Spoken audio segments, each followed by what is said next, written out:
자, 1강 식량 문제 해결. 이제 우리가 화학을 처음 시작합니다. 그러면 이제 인류 문명과 화학이라고 우리 교재에 나와 있죠. 그리고 보시면 얘네들이 뭐 일단 어려운 문제는 아니에요. 그러니까 개념적으로 화학을 왜 배워야 되냐? 화학이 왜 좋냐? 이거에 대한 부분이니까 어렵게 생각하지 마시고 하나하나 좀 보시면 될 것 같아요. 일단 첫 번째로 보면 식량 문제부터 먼저 나왔어요. 사람이 먹고 사는 문제가 제일 힘들죠, 그죠? 그 먹고 사는 문제의 첫 번째 식량 문제. 식량 문제가 왜 발생했냐? 인구가 졸라 많아요. 인구가 졸라 많으니까 얘가 이러한 문제가 발생하는 거야. 그럼 왜 발생하냐? 인구가 많아서. 그럼 식량이 부족해요. 왜 부족하냐? 원래 이때만 하더라도 천연비료를 가지고 뭘 했냐? 농사를 졌단 말이지. 그러니까 천연비료만 갖고는 농사가 해결이 안 돼요. 인구가 너무 많이 늘어났기 때문에. 그러니까 얘네들을 해결하기 위해서 여러 가지 화학적인 방법을 사용한다 이거지. 그래서 화학이 꼭 필요하다 이거야. 됐지? 자, 그러면 먼저 화학비료를 개발한다. 이거 밑에서 설명할 거고요. 농약을 사용한답니다. 농약에 뭐가 있어요? 제초제가 있죠. 제초제. 제초제가 뭐 하는 거예요? 뭐 하는 거예요? 제초제가. 그래, 잡초 없애는 거야. 그다음 해충제. 뭐 하는 거예요? 그래, 해충 없애는 거야. 그런데 제초제하고 해충제가 농업에는 좋아. 왜? 얘네들도 없애고 해충도 없애니까. 그러나 뻗뜨그러나 무슨 문제가 생기느냐? 얘는 환경오염 시킨단 말이야. 환경오염. 얘를 만들어. 그러니까 많이 사용하면 안 되겠지. 자, 그러면 왜 비닐을 사용해야 될까? 왜 비닐을 사용해서 농업 생산량이 좋아졌을까? 대우다 그래 다. 이 새끼들이 딸기를 겨울에 처먹는 줄 알아요. 딸기는 원래 여름에 먹는 거야. 겨울에 먹는 게 뭐야? 얘 때문에 뭐 하는 거야? 비닐하우스 만든 거야. 비닐하우스 이거 만들어서 겨울에도 아니 하수래 씨 비닐하우스 얘 만들어서 계절에 상관없이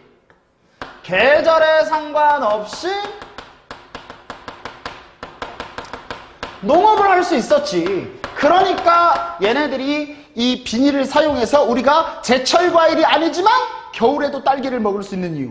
이것들이 겨울에 무슨 딸기가 나오는 줄 알아. 자, 그러면 이제 이 화학비료에 대한 얘기를 하기 앞서 뭘 해야 되냐면 여기 지금 나와 있는 질소순환에 대한 얘기를 해야 돼. 자, 우리가 질소를 배웠단 말이야. N2야, N2. 자, 이 질소순환의 N2라고 하는 건 얘는 삼중결합한단 말이야. 이렇게 삼중결합해. 그럼 삼중결합하면 이 새끼가 잘 끊어져, 안 끊어져? 안 끊어져! 그럼 얘를 우리 식물이 흡수하려면 얘네들이 뭘로 바뀌어야 돼? 여기 지금 나와 있지. NO3-나 또는 여기 나와 있지. NH4+. 이러한 형태의 이온으로 바뀌어줘야 그래야 얘네들이 식물이 흡수할 수 있다고. 뿌리에 물에 녹아서 이온이니까.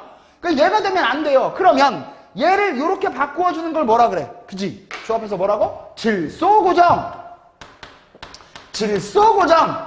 자, 이 질소고정이라고 하는 건 질소고정 세균이 N2를 NH4+나 NO3-로 바꿔준단 말이야. 이렇게 하는 걸 질소고정 세균. 우리가 알고 있는 질소고정 세균 통합도도 배웠다, 그자? 뭐냐? 그지? 뿌리옥 박테리아.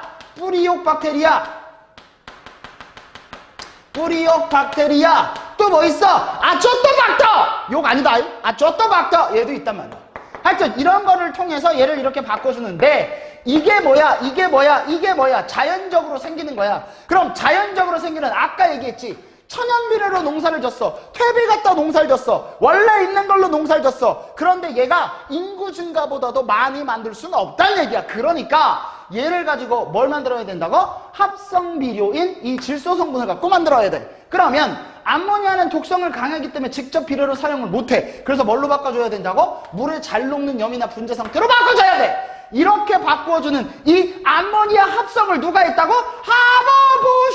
하버가 한 거야. 됐니? 그러면 이게 인류의 식량 문제를 당연히 해결했겠지.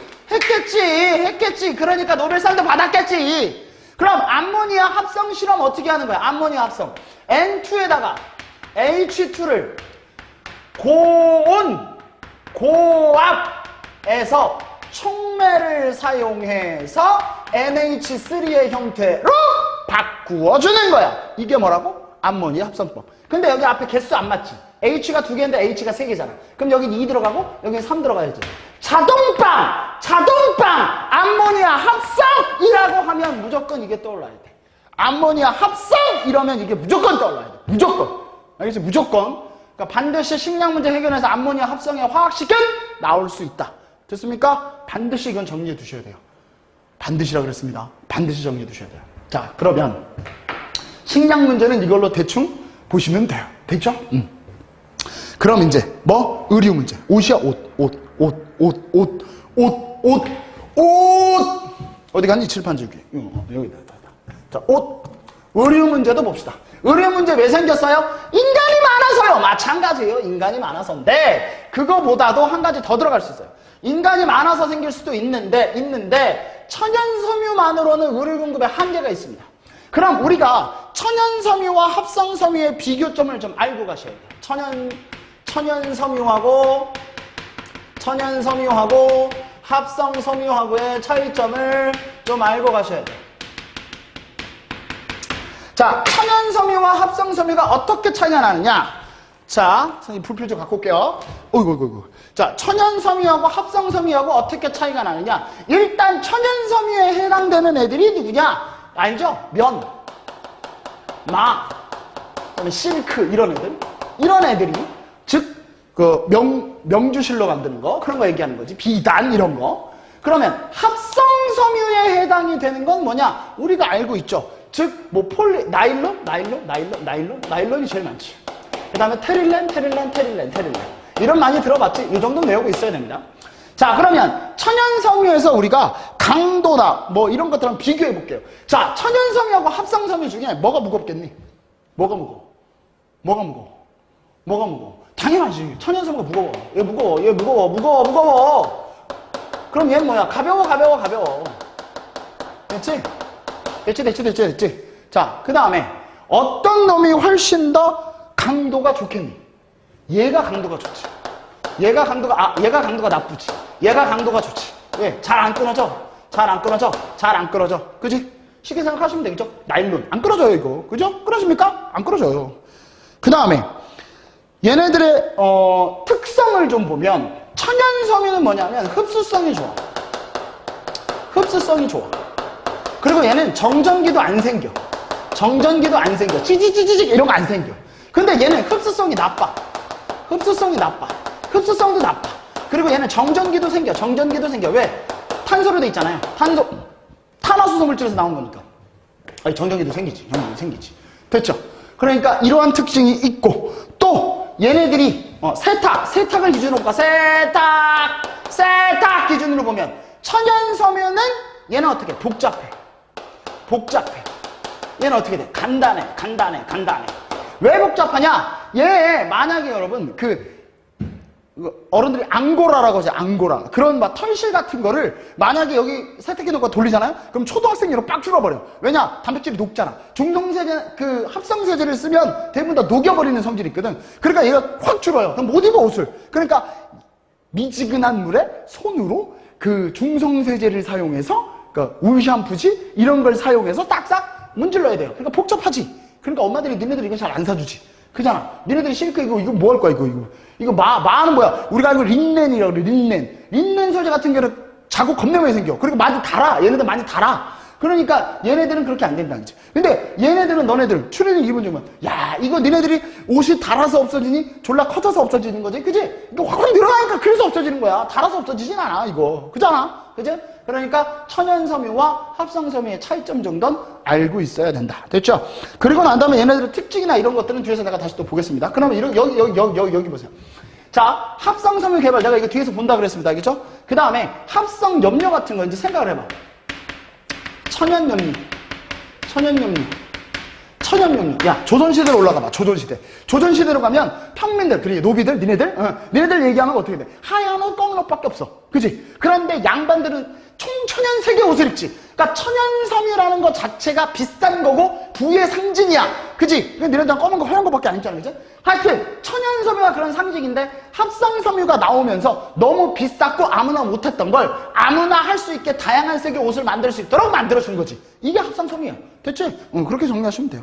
자, 고기능성 섬유. 요것도 옆에서 우리가 할 거니까 그거에 맞춰서 보시면 될 것 같은데, 고기능성 섬유를 뭐 다른 것들을 봐도 되지만 뭐 그냥 요 정도만 보도 됩니다. 옆에 보면 이제 합성섬유하고 고기능성 섬유에 대한 얘기가 있어요. 다음 장을 넘겨보면 이렇게 나와 있죠. 자, 합성섬유의 나일론과 테릴렌, 이게 제일 많이 나오는 애예요. 그러니까 반드시 기억을 해두셔야 되는데, 여기 나와 있는 화학 반응식은 한번 보시라고 써놓은 거지 굳이 외우라는 얘기는 아닙니다. 시험 문제에서 외우는 것도 나오지도 않아. 이거 어려워서 어떻게 나옵니까? 자, 일단 나일론이라고 하는 건 뭐냐면 아미드라고 하는 것을 가진 합성섬유입니다. 그래서 얘는 천연섬유보다 질기고 땀을 잘 흡수하지 못해요. 아까 얘기했죠? 정전기가 잘 생기고 열에 약합니다. 이게 나일론의 특징입니다. 됐죠? 나일론의 특징. 그 다음에 테릴렌이라고 하는 게 있어요. 테릴렌은 에스테르를 결합시켜서 다른 섬유보다 잘 구겨지지 않으며 양모와 같은 성질. 아, 좋다. 좋은 거지, 그지? 그래서 얘네들에 대한 시그니처가 내가 시그니처. 나일론의 시그니처는 뭐냐? 얘는 최초의 합성섬유. 최초의 합성섬유. 이게 시그니처야. 나일론의 시그니처. 됐지? 그럼 테릴렌은 뭐냐? 얘는 가장 널리 사용되고 있어. 가장 널리 사용. 이게 테릴렌의 시그니처야. 됐지? 그러면 나일론이 이렇게 생겼어요. 이렇게 생겼어. 시험지 안 나와. 근데 굳이 하자면 요거. 고리 모양이 있어요? 없어요? 됐지? 요 정도는 볼 수 있지. 혹시나 해서 얘기하는 거야. 원래 이 결합 합치는 게 되게 많기 때문에 잘 나오진 않아. 알겠지? 잘 나오진 않지만 아, 그래도 이런 게 있구나 라는 거 정도는 한번 봐주라고. 그 다음에 여기 나와 있는 말 중에 축합 반응을, 축합중합이라는 거예요. 축합중합. 뭐야? 단위체와 단위체가 묶여져서 하나의 고분자 물질을 만드는. 그지? 우리 아미노산 결합해서 펩타이드 결합해가지고 단백질 구조 막 이게 만든다고 한번 들었었잖아. 그치? 그러니까 그게 이 얘기라고 보시면 돼. 얘네들이 요러한 애들이 묻혀서 단위 축합 반응시켜서 요렇게 돼서 얘네들이 졸라만이 연결되면 뭐가 된다고? 얘네들이 나일론이 된다고. 그때 뭐 나온다고? 물 나온다고. 그때 뭐 나온다고? 물 나온다고. 됐지? 그래서 우리가 통합과학 때 배울 때 뭐라고 배웠니? 탈수 축합 반응. 됐지? 무슨 말인지. 그러니까 그런 식으로 얘네들이 나올 수 있다. 나올 수 있는 거지. 이건 반드시 내가 얘기하지만 교과서 읽어봐야 된다. 교과서마다 나오는 거랑 이 설명 나오는 게 조금씩 달라. 그러니까 그런 걸 보시고 선생님이 공통적인 부분들을 해드리는 거니까 잘 좀 정리해 주시고 그 교과서 어떤 게 나와 있고 어떤 부분을 하는지는 다시 한번 봐주세요. 자, 그 다음 이제 케블라 소재. 이거는 기능성 소재지, 기능성 소재. 얘는요, 뭐가 있고, 이거 별로 중요한 건 아니고, 중요한 건 아니고 뭐예요? 강도와 탄성을 좋게 했다. 그래서 얘는 주로 어디에 쓰냐? 방탄복에 써야 돼, 방탄복에 쓰이는 게 케블라 소재. 자, 동그라미로 되어 있습니다. 그냥 이 정도만 기억해 두시면 돼요. 어렵지 않죠? 자, 그 다음에 하나 더 알고 와야 될 게 뭐냐면, 폴리아크릴이라고 했어요. 폴리아크릴. 이 새끼는 열에 강해요. 그래서 이거 어디다 쓰느냐? 소방복. 근데 졸라 딱딱해. 소방복 나중에 봐봐. 졸라 먹고 졸라 딱딱해. 근데 열에 강해. 그래서 소방복에 씁니다. 이게 폴리아크릴. 이렇게 보시면 돼요. 폴리아크릴. 뭐 어렵지 않죠? 충분히 우리가 할 수 있는 얘기니까 그 정도는 정리하셨다고 보겠습니다. 됐지요? 자, 그러면 주거 문제에 대한 얘기를 보도록 하겠습니다. 자, 봐봐. 야, 이제 먹었지? 식량 문제 해결했지? 먹는 것도 해결했지? 그럼 뭐야? 집 문제지 뭐. 제일 문제는 집 문제야. 그치? 집 문제도 뭐야? 인구가 너무 많아! 그래서 그런 거야. 이거 너무 많아. 그래서 얘네들을 어떻게 해결하냐? 금속의 발견과 제로는 이건 내가 뒤에서 다시 여기 설명을 할 거고요. 화석연료는 왜 사용하느냐? 조리나 난방 때문에 사용하죠. 이거 갖다 또 뭐도 만들어요? 플라스틱하고 합성섬유 만듭니다. 그래서 뒤에 또 나와. 그건 내가 다시 또 설명을 해드릴게요. 그러고 난 다음에 여기서 볼 건 뭐냐면 건축재료예요. 건축재료가 어떻게 됐는지 그거에 대한 얘기를 해드릴게요. 철의 재료는 내가 뒤에서 금속재료 하면서 해드릴 거고, 일단 여기에서 얘네들이 어떻게 됐는지 반드시 봐야 됩니다. 알겠죠? 자, 어떻게 얘네들이 건축재료가 만들어졌는지, 어떤 애들이 쓰이는지 그걸 위주로 보시면 돼요. 됐죠? 자, 그럼 이제 밑에 거 한번 볼게요. 자, 이렇게 돼 있죠. 다양한 건축재료. 자, 첫 번째 철. 야, 철은 뒤에서 내가 얘기한다 그랬지만 그래도 우리가 다 배워왔던 내용이야. 그러니까 봐봐. 철광석을 코크스와 함께 넣어서 용광로에 높은 열에 가하면 됩니다. 그죠? 그래서 한마디만 얘기할까요? 철광석은 뭐 되는 거예요? 철광석은 환원되고 코크스는 산화되어 이 정도는 알고 있잖아. 그치? 사단면 또 나오니까. 그 다음에 이건 뭐 많이 써요. 뭐 당연히 많이 쓰지. 크로몬과 섞여서 스테인레스강 뭐예요? 스탱. 이게 스탱이에요. 스탱. 됐죠? 자, 그러면 이제 시멘트는 어떻게 만드느냐? 이거 여기서부터 이제 만드는 방법을 좀 알고 있어야 돼. 석회석을 가열해서 생석회로 만들어서 여기에다가 점토를 섞으면 시멘트가 됩니다. 다시 석회석을 가열해서 생석회로 만들고 여기에 점토를 섞으면 시멘트가 됩니다. 그러면 콘크리트는 어떻게 되느냐? 시멘트에다가 자갈과 모래를 섞으면 콘크리트가 됩니다. 됐죠? 그 다음 철근 콘크리트는 어떻게 되는 거냐? 콘크리트에다가 철근을 박아 때려 넣으면 됩니다. 됐죠? 어렵지 않죠? 그러니까 순서대로 왔다고 보시면 돼요. 시멘트는 석회석을 가열해서 생석회를 만들어서 점토랑 섞은 거고, 그걸 자갈이나 모래랑 섞으면 콘크리트, 콘크리트에다가 철근을 쇽쇽쇽 박으면 철근 콘크리트. 됐죠? 여기까지? 자, 그 다음 알루미늄의 완석 보크사이트. 보크사이트는 알루미늄의 원석에다 꼭 알아두세요. 잘 나와요. 근데 혹시나 해서 액체 상태로 만든 후 전기분해해서 얻으면 됩니다. 됐죠? 그 다음에 유리의 주성분은 뭐예요? 유리는 이산화규소, SiO2. 모래 속 안에 보면 바짝바짝 빛나는 거 조그만 거 있죠, 그죠? 그게 이산화규소라고 보시면 돼요. 그걸로 유리를 만든다. 그 다음에 스타일로폰, 이거 뭐 써요? 단열재로 쓰지, 당연히. 이것도 다 알죠? 페인트. 손상되지 않도록 건물을 아름답게 보시면 돼요. 뭐 어렵지 않은 거니까. 충분히 하실 수 있죠. 그러니까 여기 나와 있는 이런 재료들이 어떻게 사용이 되고 어떻게 만들어졌는지 정도만 아시면 돼요. 이것도 여러분 책에 참조하시면 되는데 여기 있는 문제들이 어떻게 나올지 모르기 때문에, 근데 교과서마다 문제들을 지금 다 풀어보면, 선생님이 다 이제 정리를 해보면 이건 웬만하면 다 쉽게 나와요. 되게 쉽게. 그러니까 쉬운 걸로 정리하시면 될 것 같아요. 됐죠? 자, 그럼 옆에서 이거는 조금 문제가 심화적으로 나왔을 경우, 또는 교과 과정이 바뀌었기 때문에 그 과정에서 예전에 많이 나왔던 문제들, 그리고 거기와 같이 연관 있는 문제들을 좀 정리를 해봤어요. 자, 보시면 열가속성 수지라는 게 있고요, 열경화성 수지라는 게 있어요. 열가속성 수지, 그림 외워야 된다. 그림. 만약에 이게 시험 문제에 나왔다, 교과서에 실렸다, 그럼 무조건 외워야 돼. 교과서에 이 그림이 보였다, 학교 선생님 프린트에 나왔다, 그럼 무조건 이거 봐야 돼. 근데 얘 특징이 뭐야? 얘는 열에 약해. 얘는 열에 강해. 이게 특징이야. 이게 특징. 열에 약하고 열에 강하다. 야, 우리 전자레인지 돌리는 거 보면 플라스틱 중에서 전자레인지 돌릴 수 있는 게 있고 못 돌리는 게 있지. 그거야, 맞아. 그거. 전자레인지에 못 돌리는 게 열가속성, 돌리는 게 열경화성. 됐지? 어렵지 않지? 충분히 할 수 있지. 자, 그러면 여기 봐봐. 얘네들이 얘가 폴리에틸렌, 폴리플로필렌, 폴리여마비렌, 폴리스타이렌이고, 얘는 페놀 수지, 요소 수지, 멜라닌 수지. 졸라 쉽구나. 폴리 들어가면 열가속성 수지고, 폴리가 안 들어가는 새끼가 열경화성 수지구나. 됐지? 폴리 열가속성 수지. 나머지는 열경화성 수지. 됐지? 이 정도로 외워두시면 조금 쉽게 외울 수 있겠다. 그치? 네, 그렇게 정리해 두시면 되겠고, 그 다음에 여기 나와 있는 건 아까 나왔던 합성 고분자 물질을 선생님이 조금 더 정리를 한 거예요.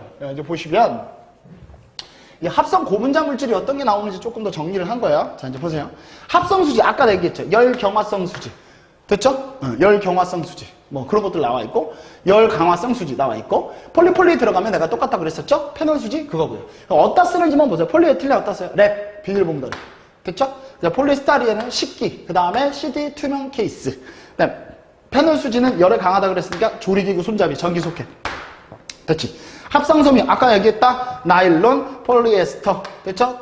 이게 테릴렌이라고 얘기했었죠? 나일론은 그물, 스타킹. 입는 건 스타킹밖에 없네. 그다음에 폴리에스터 같은 경우는 블라우스 와이셔츠. 내가 양모랑 비슷하다 그랬죠? 지금 대중적으로 많이 쓰고 있는 거. 그렇게 보시면 되겠고. 고무도 합성으로 만들 수 있어요. 고무도 합성으로. 합성 고무 만들면 어떻습니까? 자동차 타이어 또는 전선 피복. 이런 데 쓸 수 있다는 거.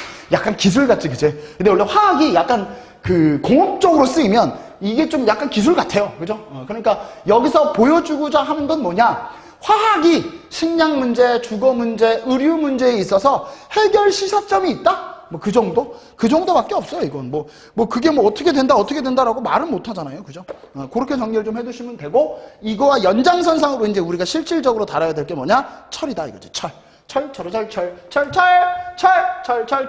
철은 반드시 여러분들 머릿속에 정리해 두셔야 되고 철의 재련 과정은 반드시 4단원에도 나오기 때문에 정리 잘 해둬야 됩니다. 첫 번째, 자, 이 철이라고 하는 거 재료가 뭐냐? 철광석, 코크스, 석회석을 넣어서 얘를 가열시키는 거지. 자, 그럼 철광석은 뭐다?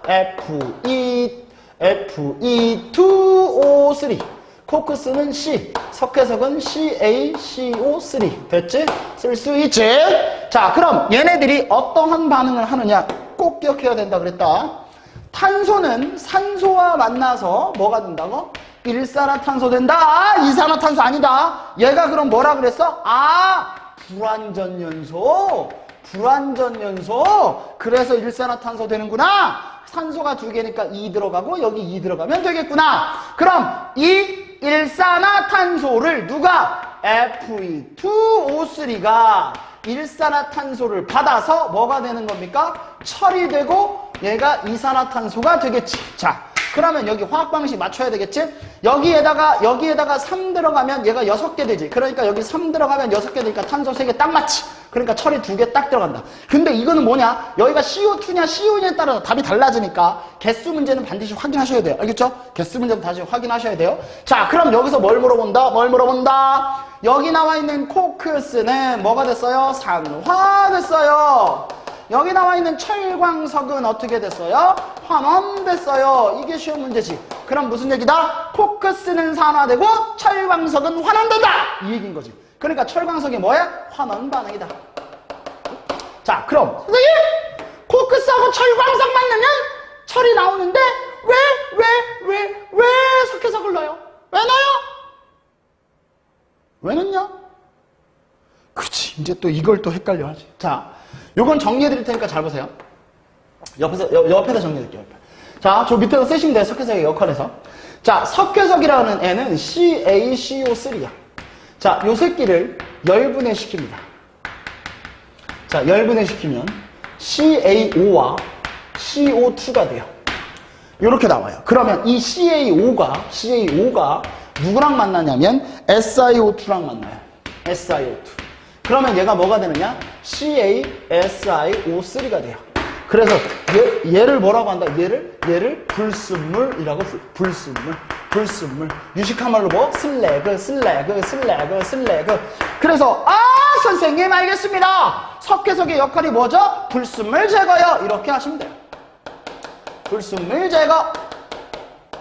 그런데 요 화학식을 나중에 우리가 방학 특강 시간, 우리 방학 특강 때 배웠지. 그럼 이놈의 새끼는 얘는 산화환원 반응이 아니야. 우리가 뒤에서도 하겠지만 산화환원 반응이 되려면 산화수가 바뀌어야 돼. 근데 이 새끼는 산화수가 안 바뀌어. 알겠지? 지금 이제 처음 하는 친구들은 이게 뭔 소리인지 모르겠지만 나중에 뒤에서 우리가 또 나오면 할 건데 어찌됐든 코크스는 산화하고 철은 환원하지만 여기 나와 있는 석회석 이 반응은 산화환원 반응이 아니야. 무조건 정리. 정말 잘 나오는 거야. 알겠습니까? 그러니까 철의 재련 과정은 반드시 머릿속에 넣어두셔야 됩니다. 알겠죠? 하실 수 있겠죠? 이 정도는 하실 수 있을 거라고 봅니다. 충분히 정리 잘 해두시기 바랍니다. 됐죠? 자, 그 다음에 이제 철의 분류. 이건 뭐 굳이 할 필요 없어. 철의 분류는 굳이 할 필요 없는데 내가 왜 여기 넣느냐면 주거 문제 때문에 넣는 거예요. 주거 문제에서 시험 문제가 들어가 있거든요. 그럼 얘네들을 보시면 철의 탄소 함량에 따라 철을 나눠요. 연철, 강철, 선철이요. 이쪽으로 갈수록 탐량이 높아지죠? 그럼 뭐냐면 얘는 강도는 높은데 탄성은 떨어져요. 무슨 얘기냐면 탄소가 많이 들어가면 많이 들을수록 단단해요. 그런데 얘를 땅 치면 얘는 휘어지는 게 아니라 부러져 버려요. 탄성력이 없다는 얘기는 부러진다는 얘기입니다. 됐죠? 그 정도만 기억을 해두시면 돼요. 혹시나 주거 문제에서 나올 수 있기 때문에 정리 한번 해드린 거고요. 자, 그럼 화석연료의 이용. 요거는 나올 수 있기 때문에 정리를 좀 잘 해두셔야 돼요. 화석연료의 이용은 문제로 나올 수 있으니까 정리 좀 잘 해두셔야 됩니다. 자, 그럼 화석연료는 이거예요. 일단 화석연료는 화석이 연료가 되는 거죠. 석유, 천연가스는 바다에서 생기고요. 석탄은 육지에서 생겨요. 자, 석탄은 뭐냐면 이 새끼는 고사리 화석이에요. 고사리 화석. 몰라도 돼. 상식이니까. 그 다음에 석유나 이런 것들은 유공추입니다. 유공추. 됐죠?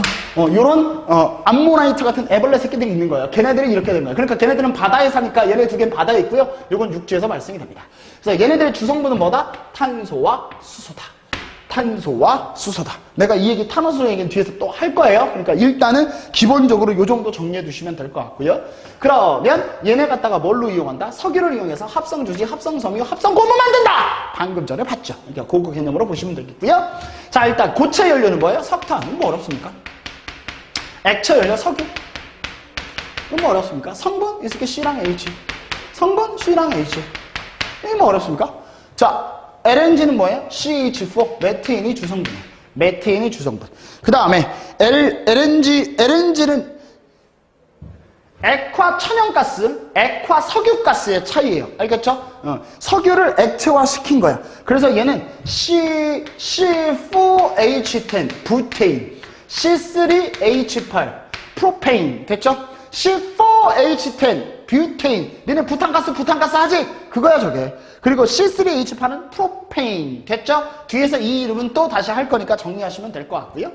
장단점에 대한 얘기를 좀 해볼까요? 일단 석탄 같은 경우는 값이 싸요. 다른 거에 비해서 값이 싸요. 그러니까 얘는 충분히 될 수 있겠지. 그 다음에 얘는 화재 위험성도 적어요. 화재 위험성이 적어요. 위험성이 적다. 이렇게. 그 다음 단점이 뭐냐? 화재 위험성은 좋은데 얘는 연소 조절이 안 돼요. 한 번 타면 계속 타야 돼요. 온도 조절이 안 돼요. 얘네들은. 그 다음에 중요한 건 뭐냐? 혹시 석탄 그 난로 같은 거 봤냐? 우리 선생님 초등학교 때는 그 석탄 난로 이거 막 달고 그랬었는데 아, 또 옛날 같나? 아니요, 그런 건 아니야. 자, 그러면 그 연탄은 아니지, 이제 연탄. 그러면 얘는 연소 후에 뭐가 남아요? 재가 남죠. 재가 남는다. 그래서 여기는 어디다 쓰느냐? 연탄으로 쓰이고요. 그 다음에 화력발전으로 쓰여요. 화력발전. 이렇게 쓰입니다. 뭐 쉽게 하실 수 있겠죠. 자, 석유 같은 경우는 일단 저장하고 운반이 편해요. 왜냐하면 액체로 되어 있기 때문에 저장, 운반이 편리합니다. 이게 편리해요. 네, 얘네들은 아까 얘기했죠? 연소 조절이 얘는 안 되는데 얘는 연소 조절할 수 있죠. 얘는 연소 조절 가능. 쉽다? 뭐 이렇게 정리하시면 돼요. 그러면 얘네들의 단점은 뭐야? 석유 비싸요. 비싸다기보다는 가격 변동이 심해요. 가격 변동이 심하다. 가격 변동이 심하다. 가격이 막 네 맘대로 왔다 갔다 합니다. 그죠? 그 다음에 얘는 연소시 냄새가 나요. 아, 냄새나. 아, 냄새난다. 석유 냄새난다. 아, 이렇게 냄새난다. 막 이러죠? 냄새나요. 그럼 얘는 뭘로 쓰냐면 연료. 그 다음에 석유 또 뭘로 씁니까? 플라스틱 만들 수 있죠. 플라스틱. 합성섬유, 플라스틱. 있죠? 그 다음에 기체 연료, LNG, LPG 같은 경우는 얘도 마찬가지예요. 연료 조절이 쉬워요. 연소 조절 쉽다. 연소 조절 가능? 이렇게 쓸까요? 그러니까 가스불 같은 거 올렸다 뗐다 할 수 있죠. 그죠? 그러니까 가스불 같은 거 올렸다 뗐다. 그거라고 보시면 되고요. 그 다음에 이 새끼는 청정연료예요. 청정연료. 다른 환경오염 물질을 내지 않습니다. 이게 LNG, LPG의 특징이에요. 근데 얘는 뭐냐면 저장과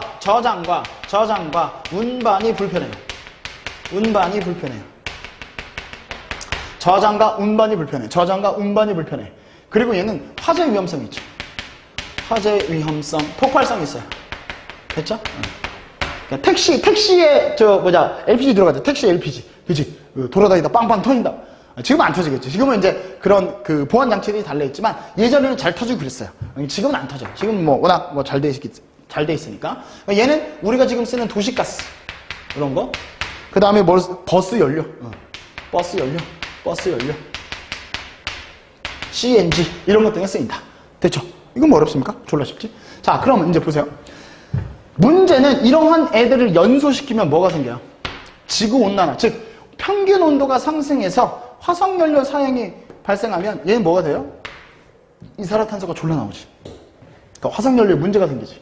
그러니까 여기서 연소 반응식을 우리가 뒤에서 하겠지만 선생님이 한 가지만 얘기해주면 얘는 무조건 CXHY라고 했을 때 얘가 산소랑 결합하면 이산화탄소와 물이 나와요. 물이 나오는데 얘 화학 반응식 기억해야 된다 그랬죠? 얘는 X개가 있으면 되고요. 이 새끼는 2분의 Y개가 있으면 딱 맞지. 근데 5는 어떻게 없앨 거야? 여기 2X개, 여기 2분의 Y개잖아. 그러면 2가 있으니까 여기 뭘로 들어가? X 플러스 4분의 Y. 요렇게 들어가면 끝나지. 됐지? 그러니까 연소 반응식 맞추기 위해서 잘 정리해 두시라고. 연소 반응식 빨리 쓰려면 요걸 외워두는 게 좋아. 무슨 말인지 알겠지? 그러니까 잘 나오는 거야, 잘 나오는 거. 그러니까 반드시 얘는 머릿속에 정리를 좀 해놔야 돼. 알겠지? 그래서 X 2분의 Y, X 플러스 4분의 Y. 얘네들에 대한 화학 연소 반응식 무조건 나옵니다. 왜? 이렇게 된 탄화수소 물질을 무조건 연소하면 이산화탄소와 물을 만들기 때문에. 됐지? 그럼 이 이산화탄소가 뭐의 위험? 지구온난화, 지구온난화. 이거에 대한 문제가 생긴다. 됐습니까? 이 지구온난화의 위험이 생기기 때문에 반드시 정리해야 된다. 됐죠? 무슨 말인지?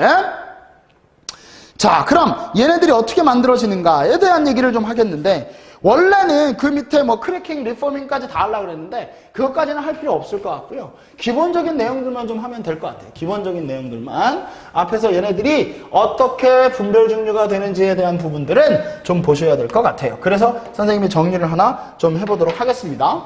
일단 원유는 주로 탄소나 수소로 이루어진 탄화수소입니다. 그러니까 얘네들의 분리 방법이 뭐냐면, 얘네들 봐봐요. 뭘로 분리했어요? 뭘로 분리했어요? 뭘로 분리했어요? 그쵸. 끓는 점 차이예요. 끓는 점 차이. 중학교 때도 했죠? 이거 끓는 점 차이. 끓는 점 차이. 그럼 이 끓는 점 차이를 이용한 방법이 뭐야? 물리적 방법이지. 물리적 방법이야. 물리적 방법이야. 물리적 성질이지. 물리적 방법. 됐지?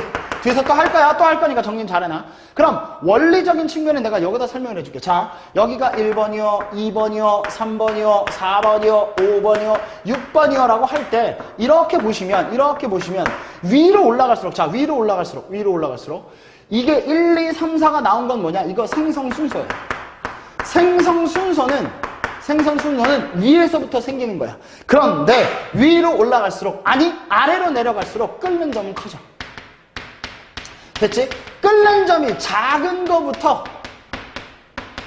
먼저 나오는 거야. 됐지? 다시 가열했기 때문에 끓는 점이 낮은 거부터 먼저 나와. 어디 게? 위에 게 끓는 점이 낮고 먼저 나오는 거야. 그러면서 순서대로 나오는 거야. 그럼 순서대로 얘네들이 어떻게 나오냐? 여기 석유가스, 가솔린, 나프타, 등유, 경유, 중유, 아스팔트, 찌꺼기. 여기 막 섞여있는데 난 이렇게 외울 거야.